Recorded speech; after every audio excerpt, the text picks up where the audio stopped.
Hi, everybody. We're going to get back into our Charlotte's Web. We're going to read 2 chapters today as opposed to 3 since we're getting almost to the end. Home audience is ready to hear what happens next. Scarlett's ready. Sawyer's ready. Mr. Siakis is ready. Scouty is sort of ready over there. Not really paying attention to us. Not over here, honey. Okay, so not over here, honey. I'm confused. Okay, so our next chapter, chapter 19, is called The Egg Sack. Okay, so we know that Charlotte's been very busy, but we haven't really known what she's been busy with. It says, next morning, when the first light came into the sky and the sparrows stirred in the trees, when the cows rattled their chains and the rooster crowed and the early automobiles went whispering along the road, Wilbur awoke and looked for Charlotte. He saw her up overhead in a corner near the back of his pen. She was very quiet. Her 8 legs were spread wide.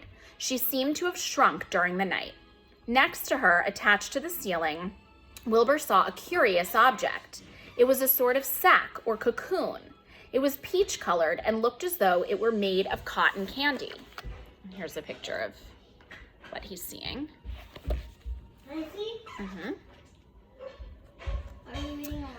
Are you awake, Charlotte? He asked softly. Yes, came the answer. What is that nifty little thing? Did you make it? I did indeed, replied Charlotte in a weak voice. Is it a plaything? Plaything? I should think not. It is my egg sack, my magnum opus. I don't know what a magnum opus is, said Wilbur. That's Latin, explained Charlotte. It means great work. This egg sack is my great work, the finest thing I have ever made. What's inside it? Asked Wilbur. Eggs? 514 of them, she replied. 514, said Wilbur. You're kidding. No, I'm not. I counted them. I got started counting, so I kept on, just to keep my mind occupied. It's a perfectly beautiful egg sack, said Wilbur, feeling as happy as though he had constructed it himself. Yes, it is pretty, replied Charlotte, patting the sack with her 2 front legs. Anyway, I can guarantee that it is strong. It's made out of the toughest material I have. It is also waterproof. The eggs are inside and will be warm and dry. Charlotte, said Wilbur dreamily, are you really going to have 514 children? If nothing happens, yes, she said. Of course they won't show up till next spring. Wilbur noticed that Charlotte's voice sounded sad. What makes you sound so downhearted? I should think you'd be terribly happy about this. Oh, don't pay any attention to me, said Charlotte. I just don't have much pep anymore. I guess I feel sad because I won't ever see my children. What do you mean you won't see your children? Of course you will. We'll all see them. It's going to be simply wonderful next spring in the barn cellar with 514 baby spiders running around all over the place. And the geese will have a new set of goslings and the sheep will have their new lambs. Maybe, said Charlotte quietly. However, I have a feeling I'm not going to see the results of last night's efforts. I don't feel good at all. I think I'm languishing, to tell you the truth. Wilbur didn't understand the word languish, and he hated to bother Charlotte by asking her to explain, but he was so worried he felt he had to ask. What does languishing mean? It means I'm slowing up, feeling my age. I'm not young anymore, Wilbur. But I don't want you to worry about me. This is your big day today. Look at my web. Doesn't it show up well with the dew on it? Charlotte's web never looked more beautiful than it looked this morning. Each strand held dozens of bright drops of early morning dew. The light from the east struck it and made it all plain and clear. It was a perfect piece of designing and building. In another hour or 2, a steady stream of people would pass by, admiring it and reading it and looking at Wilbur and marveling at the miracle. As Wilbur was studying the web, a pair of whiskers and a sharp face appeared. Slowly, Templeton dragged himself across the pen and threw himself down in a corner. I'm back, he said in a husky voice. What a night! The rat was swollen to twice his normal size. His stomach was as big around as a jelly jar.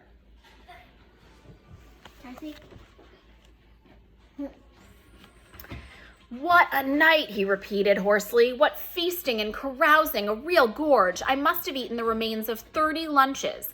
Never have I seen such leavings, and everything well ripened and seasoned with the passage of time and the heat of the day. Oh, it was rich, my friends, rich. You ought to be ashamed of yourself, said Charlotte in disgust. It would serve you right if you had an acute attack of indigestion. Don't worry about my stomach, snarled Templeton. It can handle anything. And by the way, I've got some bad news. As I came past that pig next door, the one that calls himself Uncle, I noticed a blue tag on the front of his pen. That means he has won first prize. I guess you're licked, Wilbur. You might as well relax. Nobody is going to hang any medal on you. Furthermore, I wouldn't be surprised if Zuckerman changes his mind about you. Wait till he gets hankerings for some fresh pork and smoked ham and crisp bacon. He'll take the knife to you, my boy. Be still, Templeton, said Charlotte. You're too stuffed and bloated to know what you're saying. Don't pay any attention to him, Wilbur. Wilbur tried not to think about what the rat had just said. He decided to change the subject. Templeton, said Wilbur, if you weren't so dopey, you would have noticed that Charlotte has made an egg sack. She is going to become a mother. For your information, there are 514 eggs in that peachy little sack. Is this true? Asked the rat, eyeing the sack suspiciously. Yes, it's true, sighed Charlotte. Congratulations, murmured Templeton. This has been a night. He closed his eyes, pulled some straw over himself, and dropped off into a deep sleep. Wilbur and Charlotte were glad to be rid of him for a while. At 9 o'clock, Mr. Arabel's truck rolled into the fairgrounds and came to a stop at Wilbur's pen. Everybody climbed out. Look, cried Fern, look at Charlotte's web. Look what it says. The grown-ups and the children joined hands and stood there, studying the new sign. Humble, said Mr. Zuckerman. Now isn't that just the word for Wilbur? Everyone rejoiced to find that the miracle of the web had been repeated. Wilbur gazed up lovingly into their faces. He looked very humble and very grateful. Fern winked at Charlotte. Lurvy soon got busy. He poured a bucket of warm slops into the trough, and while Wilbur ate his breakfast, Lurvy scratched him gently with a smooth stick. Wait a minute, cried Avery. Look at this. He pointed to the blue tag on Uncle's pen. This pig has won first prize already. The Zuckermans and the Arabels stared at the tag. Mrs. Zuckerman began to cry. Nobody said a word. They just stared at the tag. Then they stared at Uncle. Then they stared at the tag again. Lurvy took out an enormous handkerchief and blew his nose very loud. So loud, in fact, that the noise was heard by stable boys over at the horse barn. Can I have some money? Asked Fern. I want to go out on the midway. You stay right where you are, said her mother. Tears came to Fern's eyes. What's everybody crying about? Asked Mr. Zuckerman. Let's get busy. Edith, bring the buttermilk. Mrs. Zuckerman wiped her eyes with her handkerchief. She went to the truck and came back with a gallon jar of buttermilk. Bath time, said Zuckerman cheerfully. He and Mrs. Zuckerman and Avery climbed into Wilbur's pen. Avery slowly poured buttermilk on Wilbur's head and back, and as it trickled down his sides and cheeks, Mr. and Mrs. Zuckerman rubbed it into his hair and skin. Passers-by stopped to watch. Pretty soon, quite a crowd had gathered. Wilbur grew beautifully white and smooth. The morning sun shone through his pink ears. He isn't as big as that pig next door, remarked one bystander, but he's cleaner. That's what I like. So do I, said another man. He's humble, too, said a woman reading the sign on the web. Everybody who visited the pig pen had a good word to say about Wilbur. Everyone admired the web, and of course nobody noticed Charlotte. Suddenly a voice was heard on the loudspeaker. Attention, please, it said. Will Mr. Homer Zuckerman bring his famous pig to the judge's booth in front of the grandstand? A special award will be made there in 20 minutes. Everyone is invited to attend. Crate your pig, please, Mr. Zuckerman, and report to the judge's booth promptly. For a moment after this announcement, the Arabels and the Zuckermans were unable to speak or move. Then Avery picked up a handful of straw and threw it high in the air and gave a loud yell. The straw fluttered down like confetti into Fern's hair. Mr. Zuckerman hugged Mrs. Zuckerman. Mr. Arabel kissed Mrs. Arabel. Avery kissed Wilbur. Lurvy shook hands with everybody. Fern hugged her mother. Avery hugged Fern. Mrs. Arabel hugged Mrs. Zuckerman. Up overhead in the shadows of the ceiling, Charlotte crouched unseen, her front legs encircling her egg sack. And here's everybody hugging when they heard the announcement. Charlotte's heart was not beating as strongly as usual, and she felt weary and old, but she was sure at last that she had saved Wilbur's life, and she felt peaceful and contented. We have no time to lose, shouted Mr. Zuckerman. Lurvy, help with the crate. Can I have some money? Asked Fern. You wait, said Mrs. Arabel. Can't you see everybody is busy?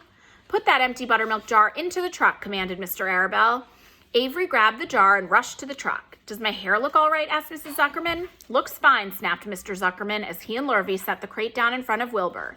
You didn't even look at my hair, said Mrs. Zuckerman. You're all right, Edith, said Mrs. Arabel. Just keep calm. Templeton, asleep in the straw, heard the commotion and awoke. He didn't know exactly what was going on, but when he saw the men shoving Wilbur into the crate, he made up his mind to go along.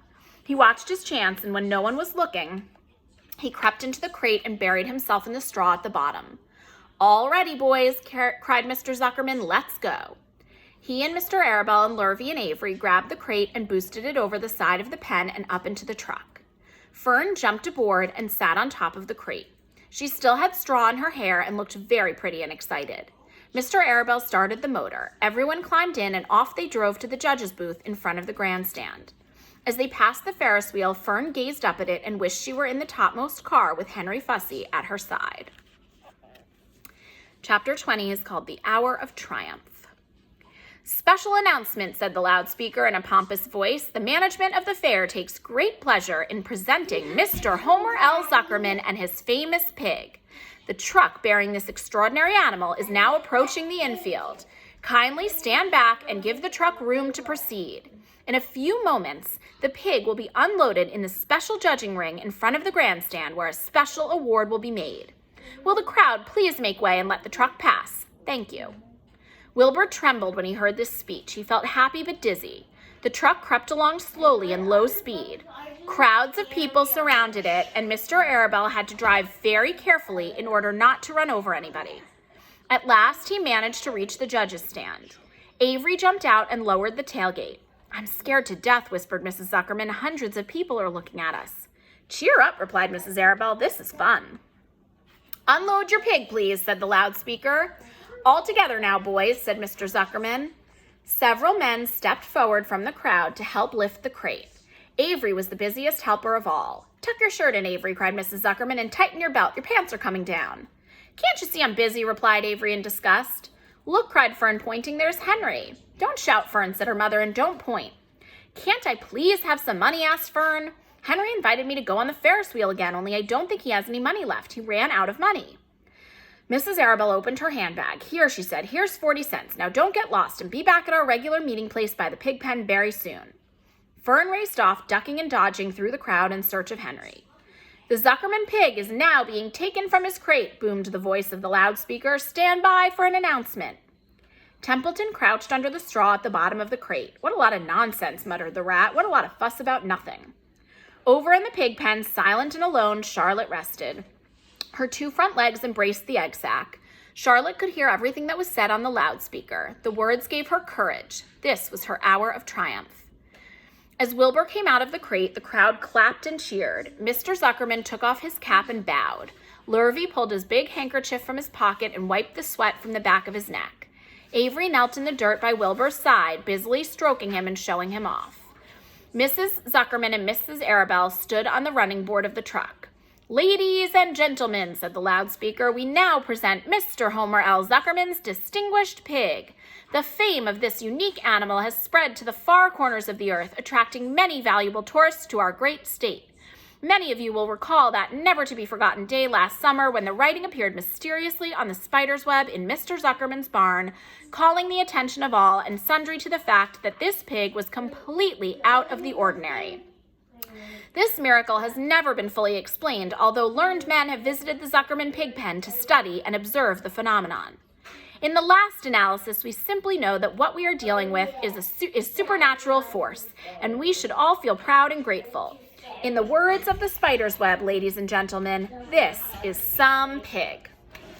Wilbur blushed. He stood perfectly still and tried to look his best. "This magnificent animal," continued the loudspeaker, "is truly terrific. Look at him, ladies and gentlemen. Note the smoothness and whiteness of the coat. Observe the spotless skin, the healthy pink glow of ears and snout." "It's the buttermilk," whispered Mrs. Arabelle to Mrs. Zuckerman. "Note the general radiance of this animal. Then remember the day when the word radiant appeared clearly on the web. Whence came this mysterious writing? Not from the spider, we can rest assured of that. Spiders are very clever at weaving their webs, but needless to say, spiders can't write." "Oh, they can't they?" murmured Charlotte to herself. Ladies and gentlemen, continued the loudspeaker, I must not take any more of your valuable time. On behalf of the governors of the fair, I have the honor of awarding a special prize of $25 to Mr. Zuckerman, together with a handsome bronze medal suitably engraved in token of our appreciation of the part played by this pig, this radiant, this terrific, this humble pig, in attracting so many visitors to our great county fair. Wilbur had been feeling dizzier and dizzier through this long complimentary speech. When he heard the crowd begin to cheer and clap again, he suddenly fainted away. His legs collapsed, his mind went blank, and he fell to the ground unconscious. What's wrong? Asked the loudspeaker. What's going on, Zuckerman? What's the trouble with your pig? Avery was kneeling by Wilbur's head, petting him. Mr. Zuckerman was dancing about, fanning him with his cap. He's all right, cried Mr. Zuckerman. He gets these spells. He's modest and can't stand praise. Well, we can't give a prize to a dead pig, said the loudspeaker. It's never been done. He isn't dead, hollered Zuckerman. He's fainted. He gets embarrassed easily. Run for some water, Lurvy. Lurvy sprang from the judge's ring and disappeared. Templeton poked his head from the straw. He noticed that the end of Wilbur's tail was within reach. Templeton grinned. I'll tend to this, he chuckled. He took Wilbur's tail in his mouth and bit it, just as hard as he could bite. The pain revived Wilbur. In a flash, he was back on his feet. Ouch, he screamed. Hooray, yelled the crowd. He's up. The pig's up. Good work, Zuckerman. That's some pig. Everyone was delighted. And here's a picture of when he was fainted. Mr. Zuckerman was the most pleased of all. He sighed with relief. No one had seen Templeton. The rat had done his work well. And now one of the judges climbed into the ring with the prizes. He handed Mr. Zuckerman 2 $10 bills and a $5 bill. Then he tied the medal around Wilbur's neck. Then he shook hands with Mr. Zuckerman while Wilbur blushed.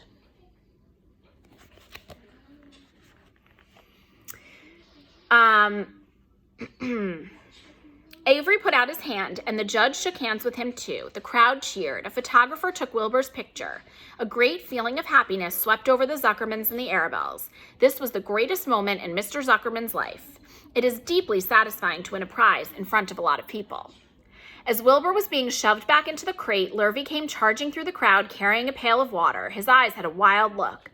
Without hesitating a second, he dashed the water at Wilbur. In his excitement, he missed his aim, and the water splashed all over Mr. Zuckerman and Avery. They got soaking wet. For goodness sake, bellowed Mr. Zuckerman, who was really drenched. What ails you, Lurvy? Can't you see the pig is all right? You asked for water, said Lurvy meekly. I didn't ask for a shower bath, said Mr. Zuckerman. The crowd roared with laughter. Finally, Mr. Zuckerman had to laugh too. And of course, Avery was tickled to find himself so wet, and he immediately started to act like a clown. He pretended he was taking a shower bath. He made faces and danced around and rubbed imaginary soap under his arms.